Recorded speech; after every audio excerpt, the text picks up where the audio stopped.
Hey Hallie, happy Tuesday from my car. It's a pretty happy Tuesday for me. I just got out of work and I have some pizza that I'm gonna eat in a minute. I always pack a lunch on the 9 to 5 days, but I never eat it because I can't eat at my desk.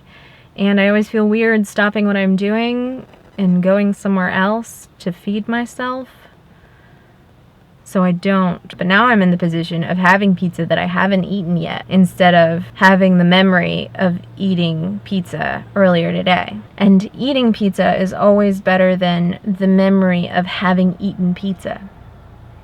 So I think I'm the winner here. I don't know if you've ever had two different jobs at once before, but I'm new at it and it's taking some getting used to. I mean, I've worked two different jobs at once before, but these two are very different from each other.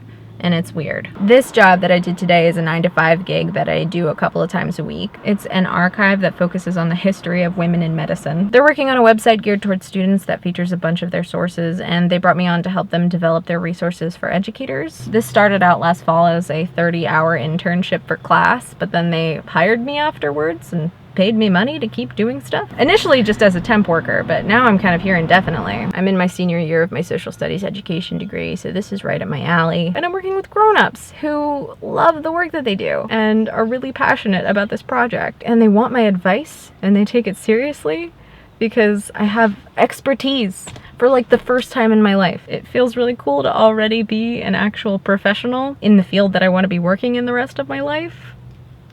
It's nice. My other job is also kind of a cool new thing for me. I am waiting tables.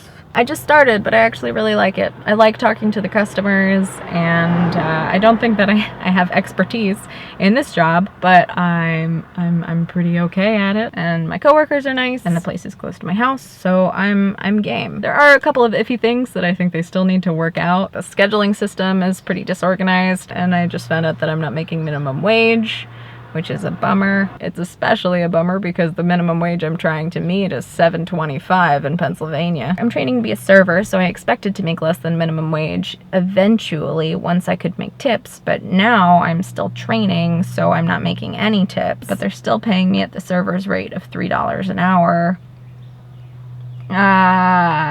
And I know it was probably a mistake.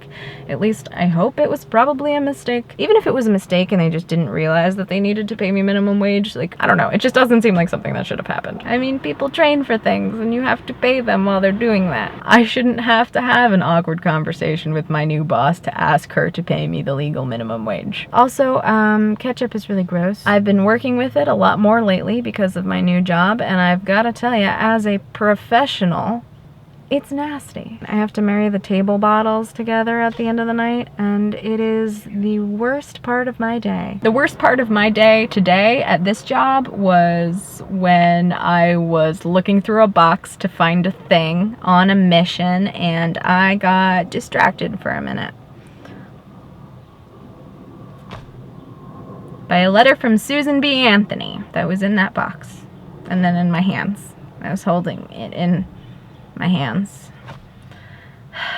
Hands that just one day before had been smothered in spilled blue cheese dressing. Let's pretend that my camera didn't run out of battery and that it is not a different day and that I am not in different clothes. It wasn't absolutely pivotal for me to film again. I just wanted to pay off that joke. But anyway, Hallie, that's what's going on in my life. What has been the Susan B. Anthony and the ketchup of your life lately? That felt so clever when it was in my head, but now that it's out loud. What's one good thing you got going for you, and what's something that's been bugging the heck out of you?